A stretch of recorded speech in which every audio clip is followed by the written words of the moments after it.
listening to the Ice Prep Podcast. Here's your hosts, Bryan and Pat. Hello, everyone. And I want to say hello, everyone, once again on CJBK. Joining you once again on your Saturday nights before the 6:30 pregame. So for those listening or watching this, yeah, we're also on the radio once a week, which is kind of cool. Yeah, I forgot about it, to be honest with you. Well, we we didn't have our episode last week because I was at the Wiggles, and then the next night you were at the same venue where the Wiggles were for something very not the Wiggles. Yep, no, I went and saw Tom Segura, which is like, I think the polar opposite of the Wiggles. If there was ever the extreme opposite, I believe it would be him. That is like the true definition of one of these things is not like the other. Yes, definitely. So we unfortunately just had too much going on in our lives. Darn. It happens. Who would have thought that something like that would happen between two grown men in their 30s, mid-30s? Introverted grown men. That's very true. So yeah, obviously we missed the first week of hockey because it started before there was 2 European games. Once again, nobody cared in North America. It was watching it. The fans were the best part. Honestly, Meyer scoring and that reaction, scoring for his home crowd. That's pretty cool. Like that, I mean, you know, a lot of the Leafs players probably get to feel that. And, you know, there's a few players in the league that get to feel that sort of feeling of scoring in your hometown. But it's different when it's like scoring in your hometown in the one game that's played there and everyone's there to kind of see you. Like, that's what a unique experience. I'm really glad that he was able to get that. That's pretty cool. Yeah, and since then, it's been a crazy first week and a bit because we'll start the hockey season on Tuesday because that's when it started. Somehow the Flyers are undefeated. No, not anymore. Oh, right, they lost last night. But until last night, the top of the Metro was literally Carolina and Philly, both undefeated. Nobody saw that coming. No. The Oilers not with a good record. I mean, that's going to happen at the start of the year. I think the biggest surprise, though, if you want to get right into it, is it has to be Vancouver. I don't know if that's a huge surprise, but it's more just like how it's happening is They literally they made history, and then they did it another game on top. Prior to their third game, no team in history had gone more than 2 games to start a season with a multi-goal lead to then lose. Vancouver has done it 4 times in a row, and they're currently tied with the Wild. They only had a 1-goal lead, so maybe that's a sign. Don't go up 2 goals if you're the Canucks. Keep that game tight, and maybe you can win it. But like nothing really changed from last year. No. They look good to end last year. It's who knows what it is. It's got to be one of those mental things. Maybe they didn't get a good camp or something like that. But things aren't good out that way, especially when I'm pretty sure. I know I had them third in the Pacific on our early predictions, and I think you might have as well, actually. No. Or you had LA, sorry. I believe. I had LA 4th, Vegas 3rd, and Vancouver 5th. They're playing right up to where I expected them to play. Yeah, I don't know. Like, and you also said that you were shocked. Who did you say you were shocked to see was doing so poorly? You just said it. Can't remember. Who was that? Player or team? Team. Damn, I can't remember. But anyways, no, it's interesting start. It really is. And I mean, Vancouver, they've got a lot they've got to shake out. Oh, Edmonton. Figure out. Oh yeah, Edmonton, which, you know, makes me feel good because screw Edmonton. But to all you Edmonton fans out there. No, I kid. They're gonna do really well. I mean, Colorado last year, if you look at their start, it was not good. Obviously, I was like, oh, sell the farm. It's over. We're done. This was fun. And then they won the Stanley Cup. So that to me is a great example of like, hey, don't count your chickens, both positively and negatively. Like it's so early. People need to get their footing, especially defensively. You can't strongly practice defense the way that you can strongly practice shooting. And we so know it does take a bit of time. And we know on average, usually the first like 2 or 3 weeks, it's basically throw as much stuff as you can at the net because stuff's going to go in. Like, I mean, as we're recording this right now, there's a 6-0 game. There's a 5-2 game. Yeah, Arizona scored twice to break that shutout in Montreal, by the way. Good for them. But like, it's the start of the season. It's always this way where it's games are either going to be ridiculously low scoring or it's going to be back and forth, and you can't judge. I know I've been very guilty of that. I think the entire Devils fan base. But, however, first in goals expected, goals for expected, like first in every offensive stat possible, 32nd in save percentage, 32nd in actual goals saved. It was like, even with the win that they had against Anaheim, the goaltending tandem was still the worst in the NHL. I think that brought Blackwood's save percentage up to like an 8.7 or a 0.87. And like, like obviously there's issues in net and it's not great, but that will improve naturally anyway as the defense gets better. Like that's the goaltenders are going to look really bad out of the gate a lot of the time. Like I look at Georgiev, you know, he's having some really good saves over in Colorado, but at the same time, he's got to feel it out. He's also not used to playing with those people in front of him. And that's the second side of it is so many teams. Like I look at Ottawa is a great example of this. Edmonton. Yeah. Like you've got these teams with pretty much new rosters. Or like that, yeah. Completely new rosters that have never really played together. They might have played here and there or whatever. Like maybe they practice in the off season, but they've never really like played a game together. So they have to learn that chemistry, and that's going to take even longer than defensemen relearning to play defense. Well, so like it takes a bit. You were saying the Senators, their second line had never played together. They didn't even have each other's phone numbers until like just before training camp. And they've looked, you can see when they start to get things going just because they've played for so long that the Senators, if they can keep competent goaltending, because obviously Cam Talbot's out for a while, they're scary. Like even last year, you knew that they were going to put up a ridiculous amount of goals. They're even stronger on the offense this year. And as you were saying with goaltending early, we all expected Jack Campbell would kind of regress. We didn't expect him to regress to the point of like, what was that, 4 goals on the first, it was 3 or 4 goals on the first like 10 shots against Calgary gets pulled. Like that you don't expect that to happen all the time. No, honestly, like, and I like Campbell as a person. I think he seems like a really good person, that like pretty down to earth and really normal, especially for a goaltender. Like usually, which makes it even weirder. Wonky. Yeah, like you have to be a little weird to be a goaltender, but it's like maybe he is truly a psychopath, and that's why he's so like jovial all the time.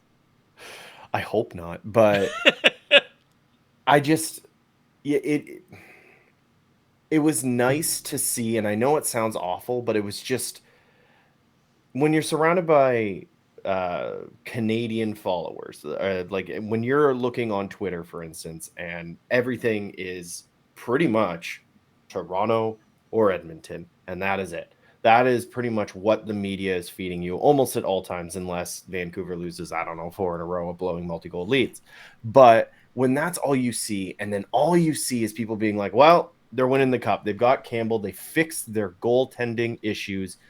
Hallelujah, we are saved. And then he lets in 4 goals against Calgary. They're like, no, that's like one in of the first period. Games. Yeah, in the first period. That's one of their biggest games. That is the biggest stage that he has to play on this year pretty much until the playoffs is on that game. That is when everyone is watching. That's an iconic game. And he played like a Leafs goaltender in Game 7 of the playoffs.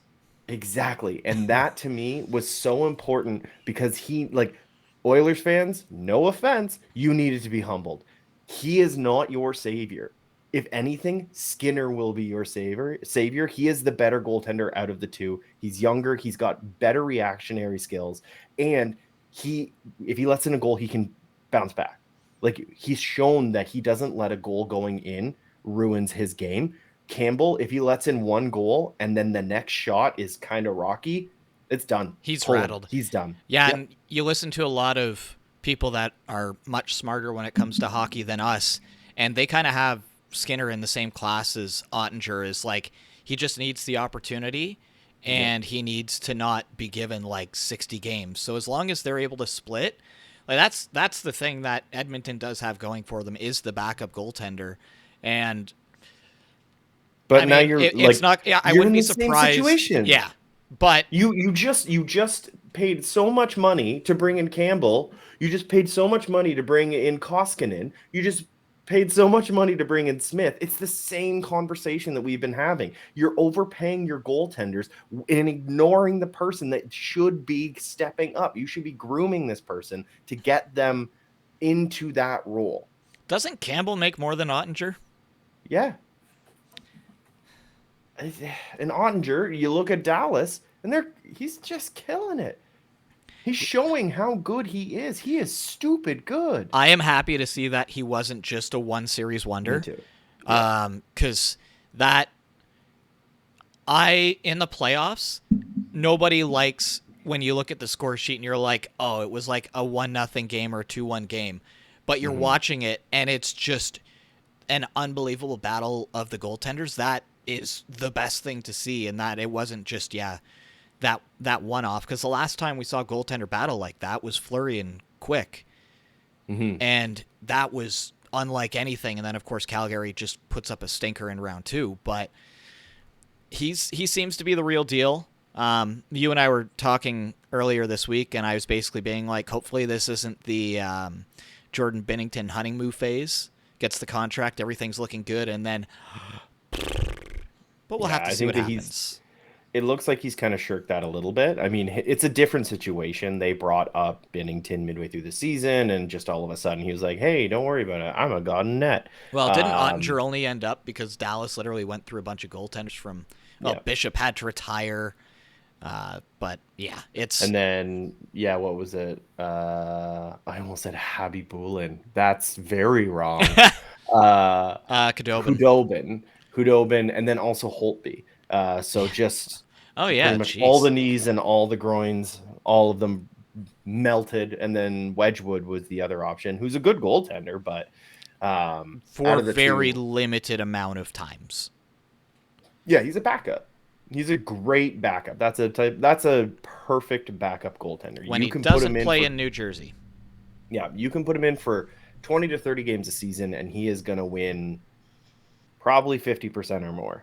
That's what you want. That's what you want from a backup goaltender. You can't expect to win them all. That's insane. Although I will say, so there was something that came out. I don't know if it came out earlier this week or today. I only read it today.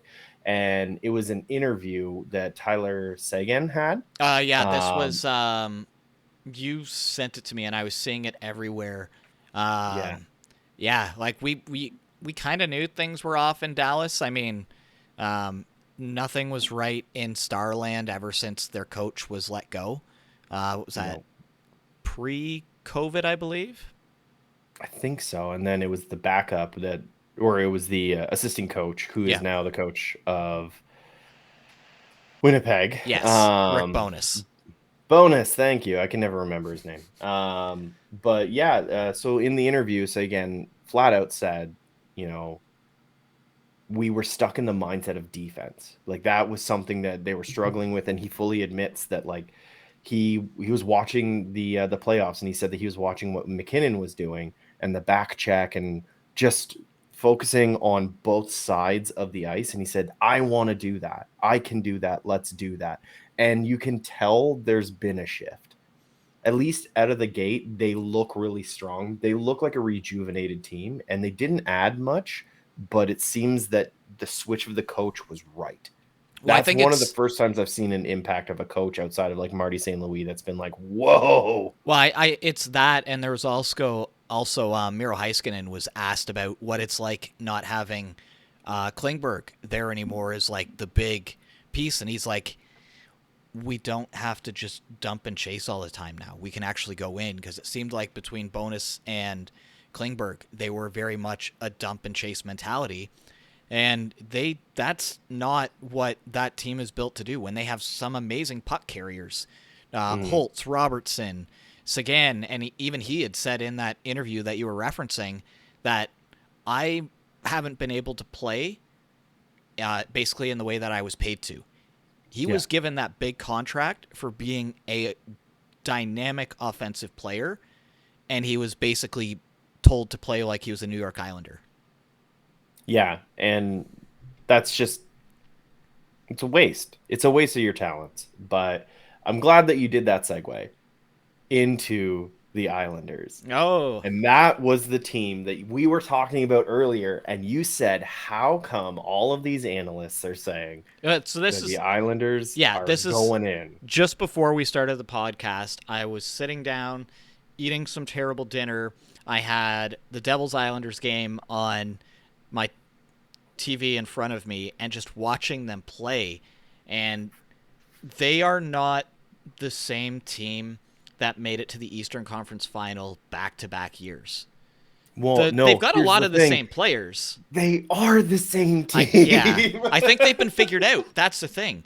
The NHL has gone very much speed and skill matter most. And the style that the Islanders play, I think it worked when that was still that transitionary period into that. But now that it's like the NHL, that is the way it's played. You're seeing teams like the Islanders, they're getting left in the dust. And they don't know what to do. They've got a different coach there now that's supposed to be more offensive minded, but those players they're potentially still going to be stuck in their way. Lamoriello's not going to have any drastic changes there. No. Like there's certain teams that you can see they're going to have to do something, and Islanders are on that list. They're probably near the top of like, this could be a bad year. Maybe a Bedard fixes it. Don't be surprised if the Islanders are like a sleeper first overall pick, because nobody wants to see Arizona get it. I would rather Arizona over the Islanders. At least he could play with Genther and Keller. You've got some entertaining people down there. You can be whipping around in Mullet Arena. He'll be with a bunch of people his age. That's true. Because they're playing at a college. At least like when he's at the Rock, or sorry, not the Rock. When he's at New York Islanders, if he's playing in there, KeyBank. Yeah, I think it's KeyBank. I don't know. Their old one. They moved recently. Who's his young gun gonna be? Pajot? Pajot's pretty old. Barzal, I think, is like one of the younger players. I honestly don't know.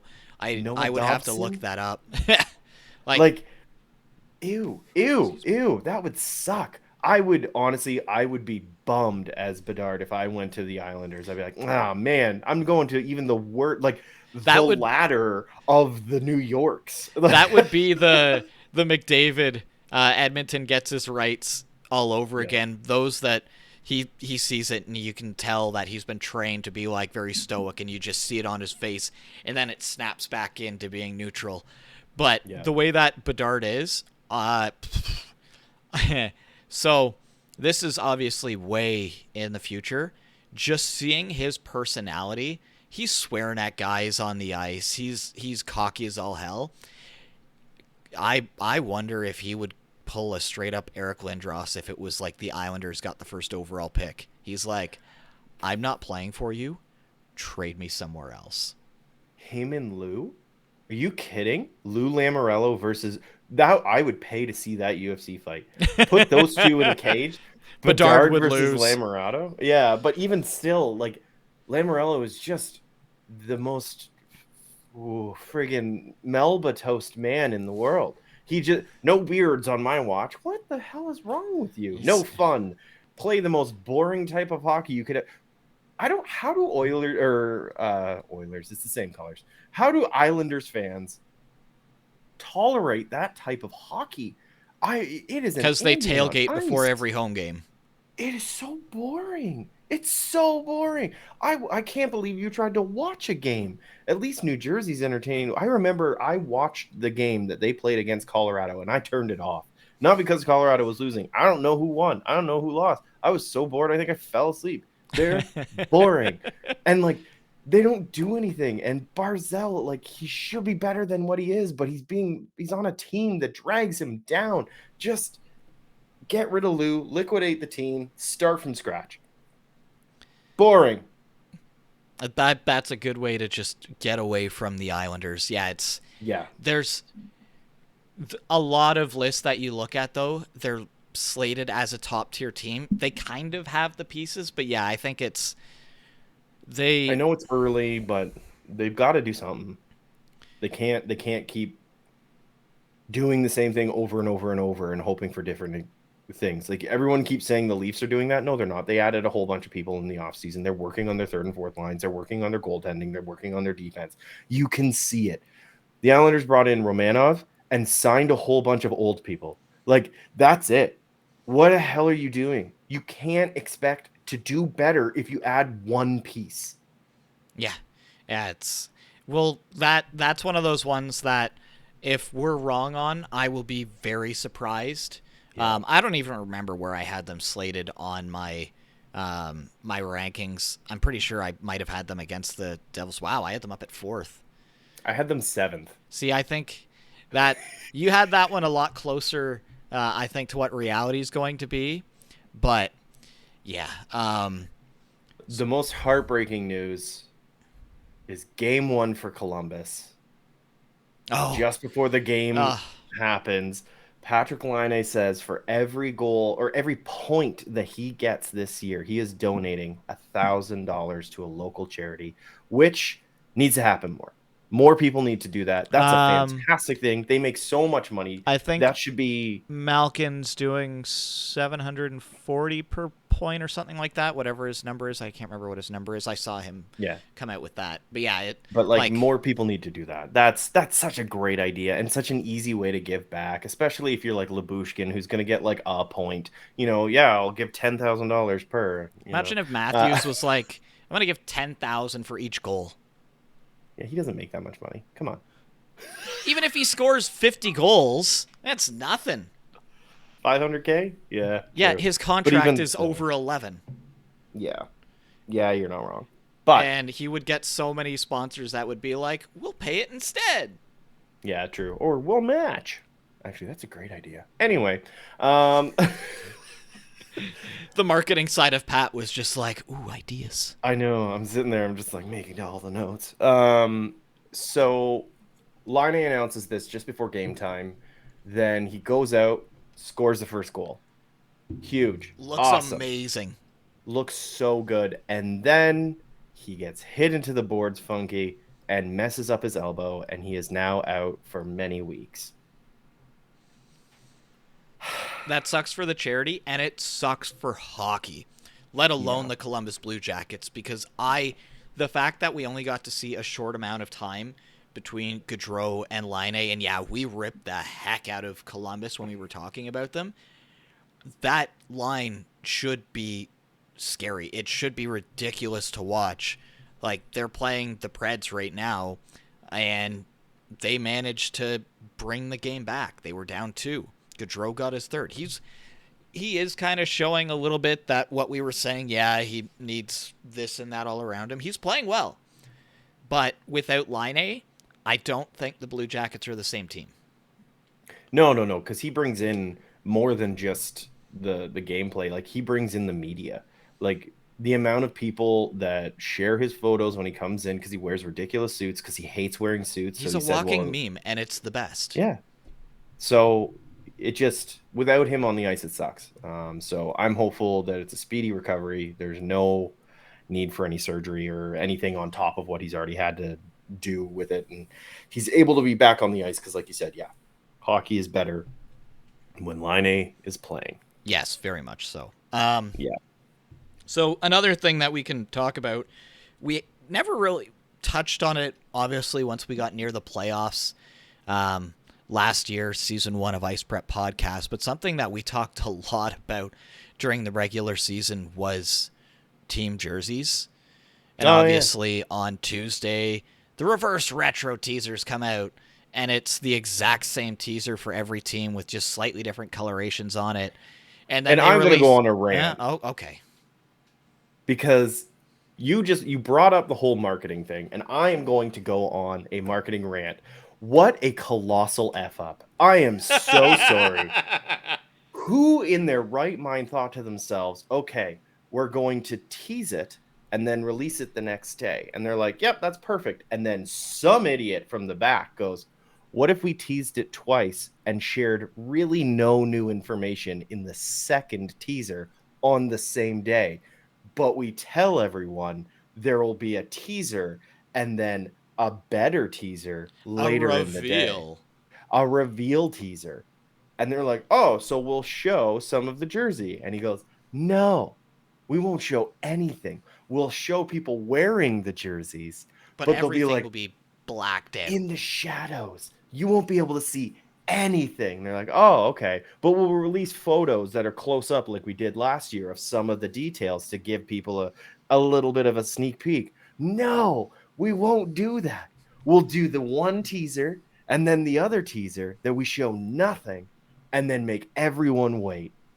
And then they're like, that's brilliant. Here's all of our money. Like, that is so stupid. That's so stupid. They had a home run and then they decided, you know what? I'm going to bunt.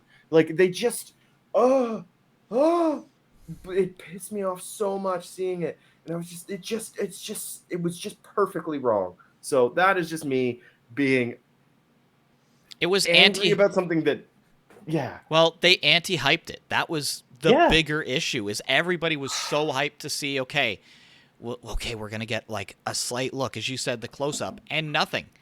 And then all of a sudden today, they're just like, here's all the jerseys, and everybody went, oh, okay. There's a couple good ones in there, honestly. Mm-hmm. The Florida Panthers one's probably near the top for me, if not the top. Mm-hmm.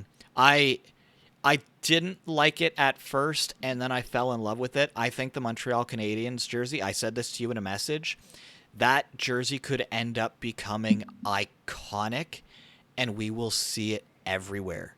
For those wondering, why would a Habs logo with a robin egg blue? It's the Expos jersey with the Habs logo in the middle. Yeah, and I mean they did wear that coloring in the past. They've worn it for, it was like the 70s or something like that. Yeah, but they can be like, yeah, this is honoring our past. Everybody knows it's for the Expos. Let's be honest. Like, there was, until MLB said no, the Expos were supposed to be a split, basically, or Montreal was supposed to have the split team with Tampa as they were rebuilding their stadium. So it's like, I'm trying to think of some of the other ones that were up there. Toronto was, it could have been worse. It could have been better. I mean, I hate it. It's generic, but it's... I hate it because it's just like, and I said this to you, and I made one of my crappy photoshops. It took me 15 minutes to do, because I do these 15-minute crappy photoshops, and I don't say crappy, I say another word. But let's see if I can find it and put it up on the screen for those watching. I do, like, it bothered me that Toronto was just like, hey, you know what? We do have an old jersey that we reference every year, which they do in March, right near the 17th. It's the Toronto, or is it the Toronto? I don't know. Toronto St. Pat's. Yeah. I can't remember if it was Toronto or St. John, but it is the St. Pat's. It's green and white, and it's got the banding, and it says St. Pat's across the chest. Why did they not just do a color swap and put the blue on the green and change it from St. Pat's to say Leafs? That is... instead they're like, you know what we're going to do? We're going to just do the same jersey. If somebody held up both jerseys, their home jersey without milk on it and this reverse retro, and said, which is this year's home jersey, I wouldn't know. They are identical. The Leafs have Like, the organization has no creative bone in their body. They had to go to Justin Bieber to make a jersey that actually makes sense, that looks good. That's a unique third jersey that isn't just, we're repurposing St. Pat's, or hey, here's the same friggin' leaf again. Come on. Just for those who are watching us on YouTube, this is Pat's Photoshop here above It's my not face. good. I'm not talented in this. But it's the wrong blue.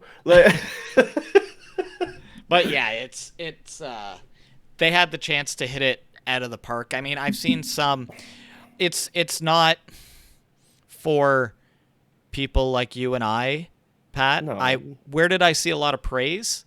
No offense, boomers.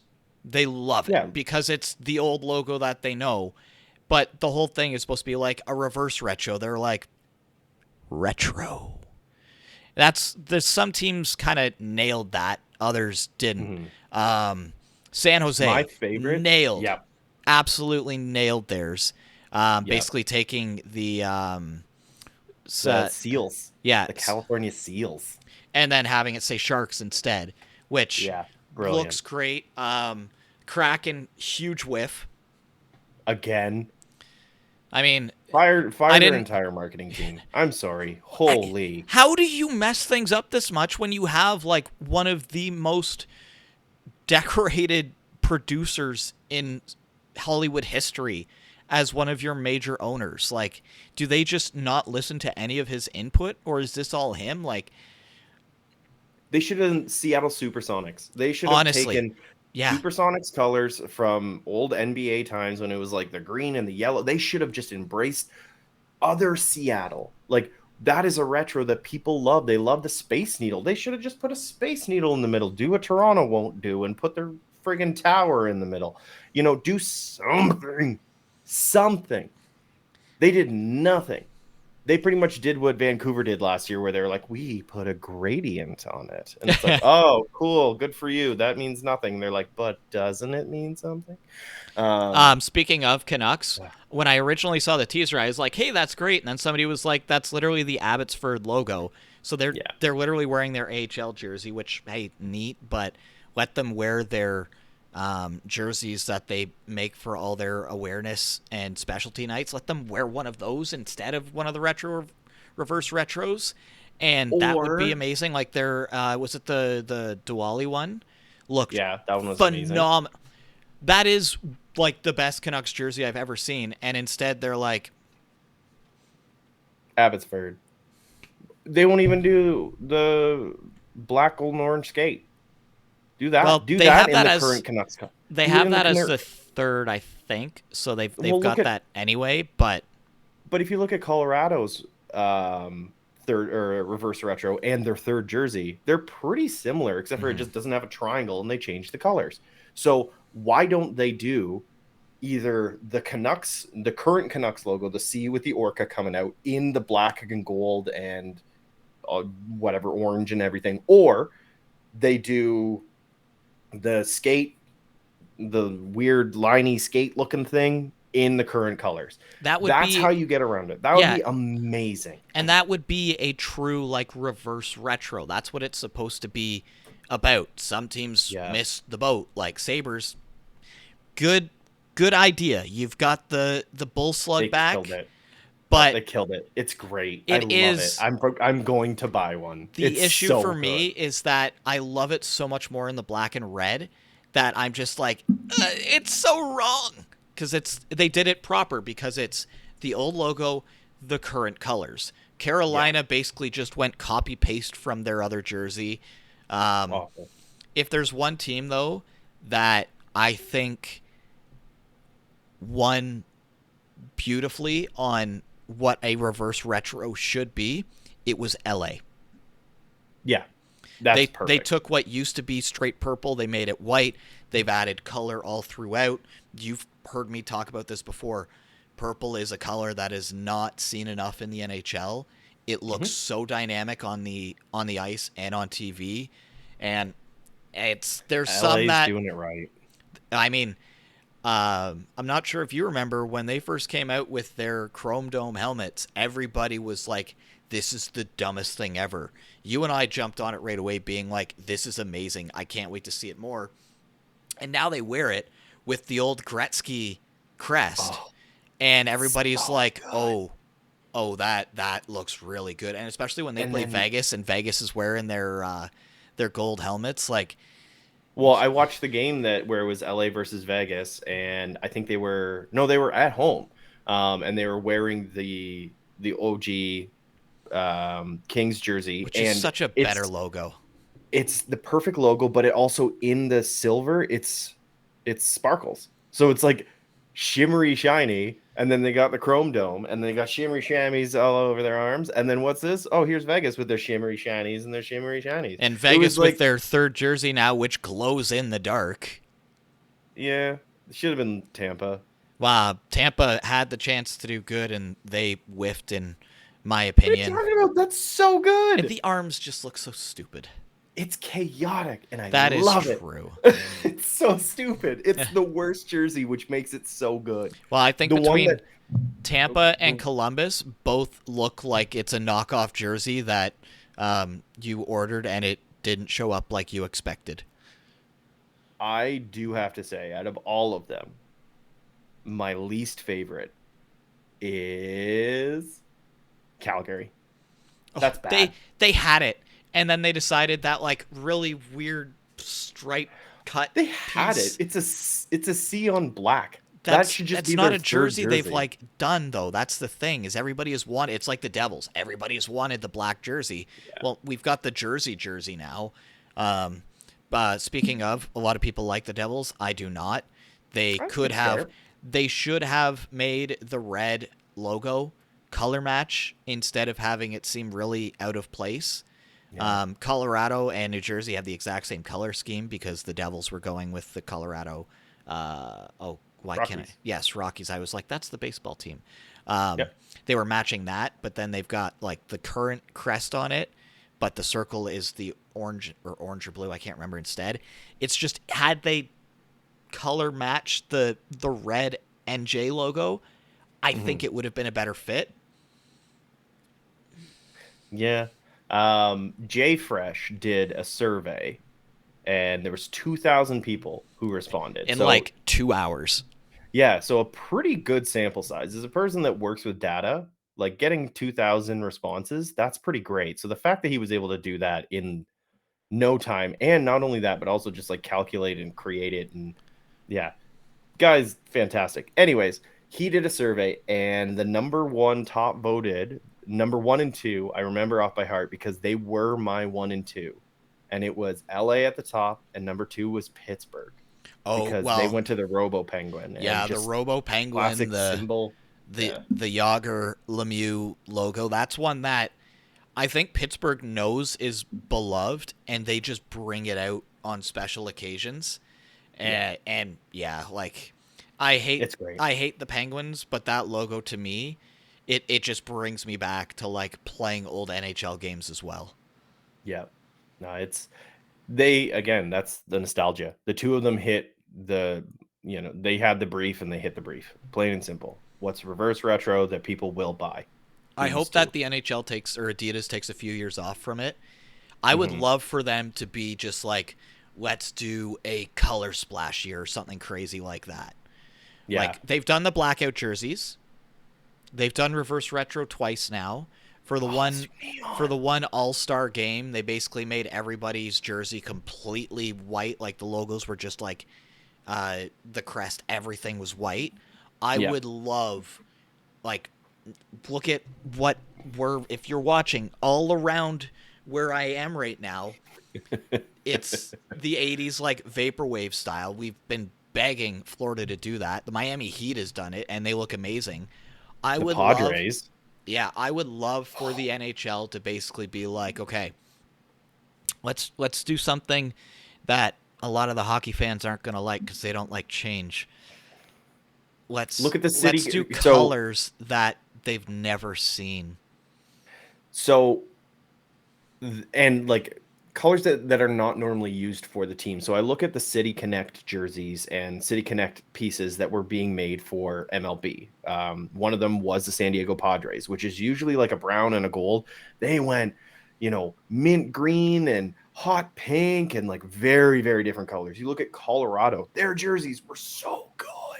And it just said Colorado, and it was green and white because they're usually gray and purple and white. But like they decided to do things that were a little bit different. Not all teams did it that way, but they said, you know what, screw it. Let's do something completely different. And it was an homage to the city versus an homage to the team. And Colorado kind of did that with their jersey because the coloring, as much as it's the same as New Jersey's coloring, because it's the state colors. Rockies. Exactly. It's the state colors. It's the state flag, which is pretty cool for them to honor it that way, especially right after winning the cup. That's a great little. That's a good timing for Colorado, but like 100%. It's. I legitimately hope that. I think Adidas is still the partner next year. That like you've done 2 years of reverse retros. If the teams have any input, most of them are stupid. Make it do like we've seen them as all blacks. We've seen them as all whites. We've seen the teams mess around with this and that. Or, you know what? Do something crazy. Actually, in November, let the teams wear the pink jerseys instead of just during the pregame. You look at other sports, even soccer, other leagues. You look at soccer over in Europe. Yeah, they've got boring jerseys sometimes, but they'll throw out some crazy jersey every so often. Yeah. And it's I would love to be able to walk around with like a lime green and who knows what other color hockey jersey because it'll stand out. And it like obviously you wear it once, maybe twice, if ever, but just as something different. Like who wouldn't want a like Montreal Canadiens tie-dye jersey? Or the hats. Yeah. There's a lot of money in hats. People collect hats. So if you have unique hats, you're going to make money off of it. It's as simple as that. Yeah, I just hope that though yeah, the NHL is so far behind in things like that. Like even if the Leafs were to copy the Raptors black and gold OVO style, that would look so good. So good. I mean, we saw the Drew House Bieber one in the black and yellow, and everybody was like, "Oh, it's the Boston Bruins." But even that dark black or the black with the dark blue, the way that they had it, that's like even that was nice to see. And then the Leafs go back to blue and white. Honestly, I hated the whole, it looks like the Boston Bruins. It's like, you know what? The Boston Bruins look like the Penguins. You know what? Toronto looks like Tampa. You know, they all look the same because they all use the same friggin' colors. There's like so 5 colors in the NHL. Yeah, exactly. It's, there's more colors to the ring in, the Olympics. There's 5 colors there. You can expand outside that. You know that, right? Case in point, the Sharks doing the seals. Like, yes, it's still a white jersey, but that teal with the, like, what is it, like a burnt yellowy orange? Like mustard, it's not, it's not a color you see in the NHL. And it's none of it minus the white, which is everybody's color. You see it in the NBA. But those aren't their colors, period. It's literally Pat's shirt. Yeah. So, well, no, these are limes, but that's the color. Shirts. Huh. That color is essentially what the colors are on the Sharks reverse retro jersey. Huh. Nicely done, Pat. You unintentionally did that one, and it took me 43 minutes into the episode to notice that. Yeah. But anyways, the Toronto Maple Leafs look terrible. They're about to go into overtime against Dallas. Hey, Dallas looks good. This is their first test. Yeah, this isn't an actual test for them, although it's not on Jurnet, it's Wedgwood, which I thought was odd, but at the same time hilarious.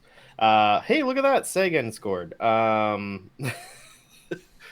he's playing the way he's supposed to. But no, the Leafs don't look terrible. The Leafs look slow out of the gate, and it's as simple as that. And they have every single year for like the last 20. It's not the coaching staff. It's not the management. It's not the players. There's something like deeply rooted in that organization and that team that just doesn't allow it. I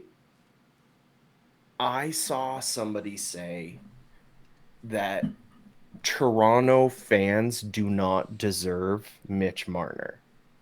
And they're wrong because it's not Mitch Marner they don't deserve. Toronto fans don't deserve a team. I know this is a very bold statement, but they have crapped on every single player, every single one. If this team was the Minnesota Wild, that team's always on my mind because they live in my head rent free. But fine. But say they were the Minnesota Wild. It's an exact same team. There would be no conversations like this. Zero. There would be no scrutiny to the level that it's being played at. They'd be like, look at this team in the West. They wouldn't be trying to run really Nylander out of town every single year. I was talking to one of the reporters at my work today, because I work at a radio station and I'm literally inside a TV station, and saying to him, because he's a diehard Leafs fan, and it was just one of those getting into it being like, I still can't get over the fact that Leaf fans hate Nylander. His contract is one of the better valued contracts. I would, like, during everything going on with trade Nylander, I was like, send him here. Like, he is a first-line superstar unlike any other team in the league. It just so happens that Toronto's newspapers decided that he's the problem. And an old guy that no longer is on TV. Yeah, and now they're saying it's him and Mitch, but I mean they've always said it was Marner too, because it's just like, oh, like there was a video that went around of Marner. He scored a goal. There was a bunch of kids in the practice arena. He scored a goal, and him and Matthews, they busted out the gritty and they danced on the ice, which by the way is impressive to do on skates. And people are like, this is why we're losing, and it's like, yeah, because screw those people. They're not allowed to have fun. They're awful people. They should never be able to have fun. Sure, when Colorado do all of their stuff, they have fun and, they joke around and, they interrupt each other's interviews, but they won't win. They won't, because they're having fun. They won't win. Carolina, they're a bunch of jerks, right? They're awful. They're not going to, I mean, sure, they're like up there in the favorites, but they won't win. Tampa didn't have probably the coolest Stanley Cup parade and almost dropped the cup into the river twice. Like, I agree, and it's one of those things that, like, the fans, I get it because they haven't seen success in forever, but eventually you just have to sit back and just not be like Boston fans too. Bruins fans are probably the only fan base, like, Edie, I love you to death, but the Bruins have one bad game, and you sound like you're ready to drive down to Boston and, like, destroy their ice so they can never play again. Like, I know 3 or 4 Boston fans that I have on Facebook. Every single time they'll go down 2 goals in a period, and you can see in the way that they type that they're, like, foaming at the mouth. And Leaf fans are at that tier as well. And it's eventually just like, have fun. Go watch Vegas play and see how much fun their fans have. Like, they lose, they're still like, we had a good time. Toronto fans are like, they boo their own players. I mean, they were booing your coach in the Leafs, New Jersey. Like, the Leafs they were what, 500, a 500 team last year, and somebody threw a jersey on the ice. Which, hey, you have every right to do that, but yeah, for Toronto fans that I know, I do want to see the Leafs win. Yep. For Toronto fans that I know, I never want to see your team win because you are going to be the worst people to be around. And you know it.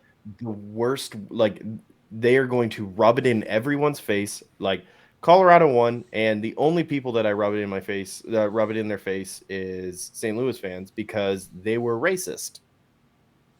I think that's pretty fair. If you're a racist, you court getting called bad names because you're a bad person. I think that's fair.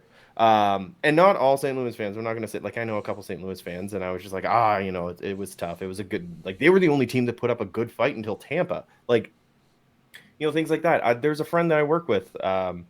he's a big time Edmonton fan. And afterwards, he was just, after the sweep happened, he was just like, man, you guys are good. And I was just like, yeah, and like, it sucks. It's like the amount of times I watched them get knocked out in the first and the second, and then that one season, like, just it sucks.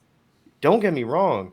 And I know it hasn't happened as much. And I know that's the argument. You haven't lost in the playoffs as much. Guess what? I've never lost in the playoffs because I've never played hockey professionally. You've never played hockey professionally. You aren't losing. This is a game. And that's what you have to remember. You are watching a hockey game. So if you get mad because people are having fun, then it's your fault. You are the problem, not the players, because Zegras wants to have fun because he's playing a game. He's living the dream life. He gets to go into work every day and do what he loves to do, and that's play hockey. So he wants to enjoy every single minute of it because he knows his time is fleeting. He knows he has 10 to 15 years max in that league, and then he has to figure out what he's going to do for the rest of his life. So you know what? Let them enjoy themselves. They're children.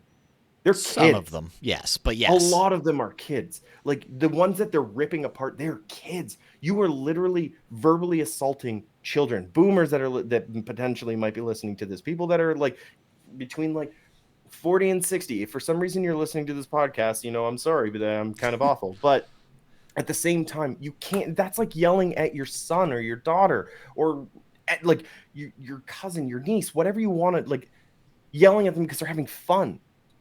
Yelling at them because they didn't do a good job at work that one day. Come on.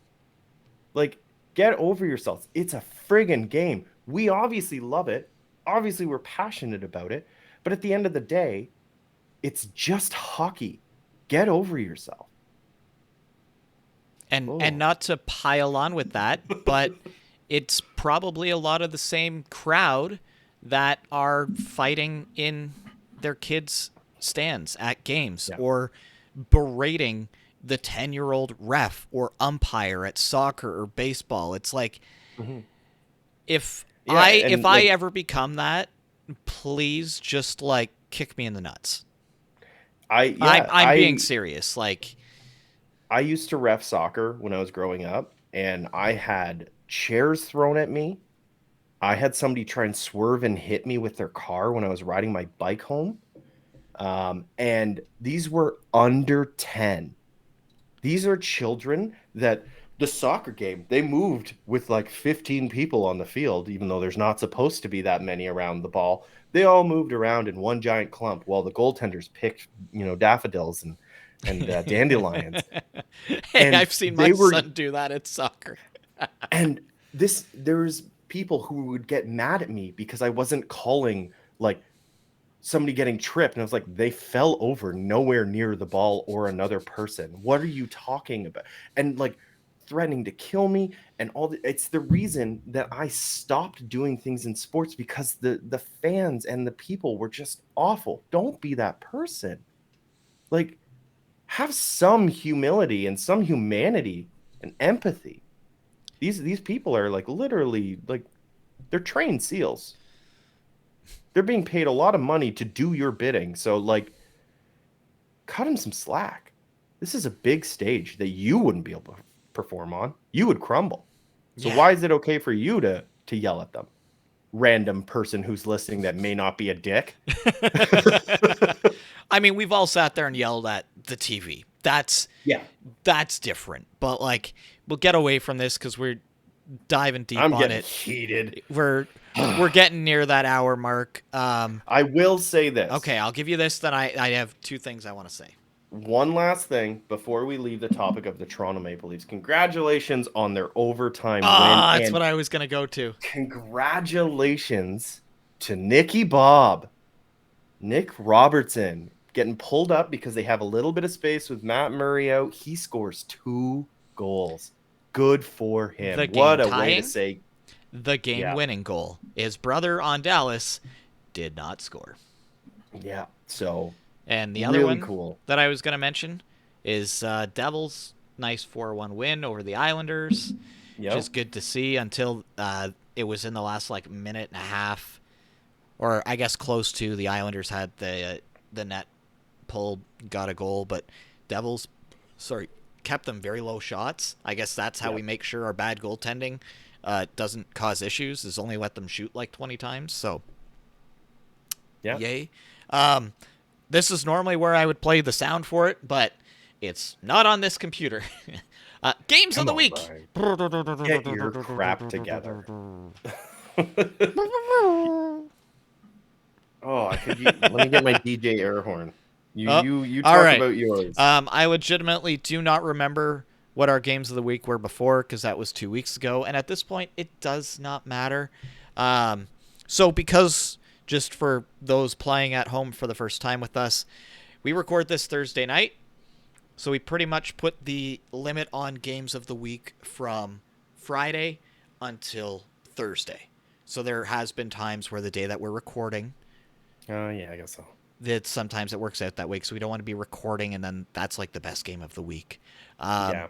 So I'm going to jump to Tuesday night, 8 p.m., Madison Square Garden, the Colorado Avalanche taking on the New York Rangers in what I thought was going to be the Stanley Cup final for a good portion of that Eastern Conference final.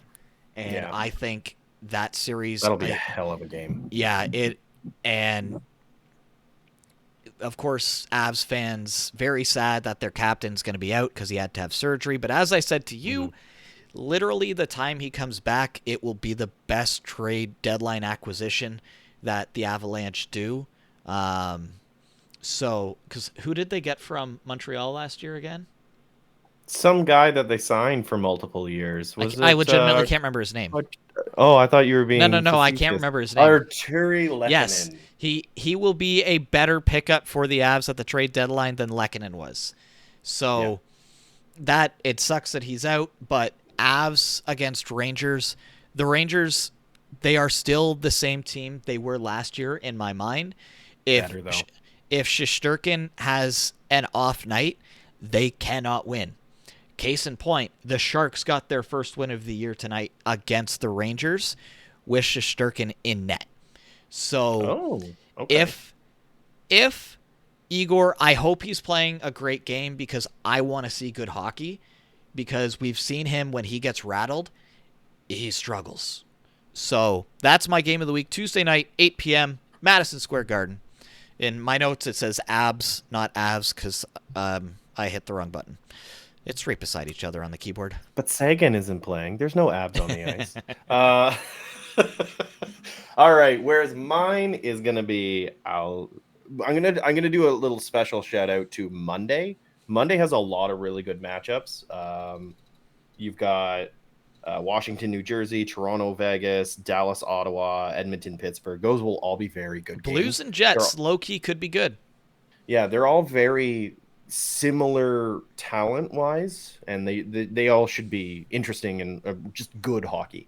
But the game that I decided is Saturday night, deep late at night, because I'm a jerk, at 10 p.m., Saturday, October 22nd, Carolina at Calgary. That is a good matchup.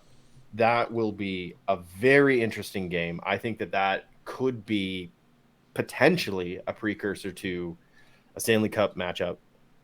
You've got two teams that are top rated, East Coast, West Coast. It could be very, very good. Especially since tonight, Canes are in Edmonton playing the Oilers. They're down 1-0. Yeah, sorry, I was just looking. Rasmus Dahlin already has 4 goals this year. Yeah, no, everyone kind of forgot about how friggin' good he is. And then you mix in Owen Power. Like, Buffalo's defense is just going to score this year. And they have goal songs. That was the one thing that I had down that I wanted to talk about, where we can't get into it today. We talked about that. No, we didn't. That came out after. That came out between episode 1. No, we talked about Gummy Bear, didn't we? No. That was, we were going to, and then I was at the Wiggles. So. Right. Yeah. Yes. The Sabres literally at home, every single player has their own goal song, and one of them is the Gummy Bear song. It's Ilya Lyubushkin, and I gotta say, Victor Olofsson is "Gimme Gimme Gimme" by ABBA. ABBA, and the day that that got released, I put the game on specifically on my laptop because I watch it on my laptop while my wife watches TV of shows that she wants to watch, because I don't blame her, because hockey can be boring if you don't like hockey. I also enjoy the shows too, but I had it on my laptop. I saw that he scored, and I just like slapped the unmute button, and I was just like dancing to ABBA, because that is the best choice. Oh, that, and I think I can't remember who has it. I think it might be Jeff Skinner. He has Whitney Houston, "I Want to Dance with Somebody." What a great choice. That I love it. What a great way to show personality on the ice, and good for Buffalo. It's a weirdly progressive thing for Buffalo. To The do best something thing to like happen this. to the Sabres was the Bills getting success and money being funneled over to that team. Like the Yes. Bills being good and the Sabres starting to turn around, I don't think that's coincidence. We're gonna cut it there, Pat, just because we're hitting that hour mark. As Oh, yeah. always, any last quick thing you want to add in here?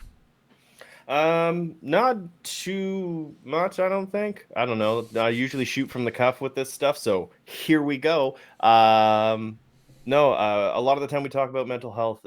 We are getting into the shorter days. We've got the sun going down at, like, I don't know, 3. That's what it feels like. I I have don't to know. turn I my went lights grocery on my shopping. bike going home now. Right? I went grocery shopping at 6, and I was like, why is it so dark? So as the days get shorter, I know people will be like, seasonal effectiveness disorder. That's not a real thing. Well, no, being this time of the year is tough. Um, it's especially hard if you already have pre-existing things too. So make sure you check in on your friends. It's a very, very difficult time of the year. We've both in our personal lives have had some pretty upsetting and difficult days recently. Our thoughts are with a bunch of people right now, which is unfortunate that that's with a bunch of people. So please check in on your friends, your family. If you haven't heard from someone, that could be a sign. If you see, how you doing? Oh, I'm fine. That could be a sign. Just check in. Everyone's people, everyone's trying, and it's tough. It's so tough right now. So just be good people, love your friends, love your family, and enjoy hockey.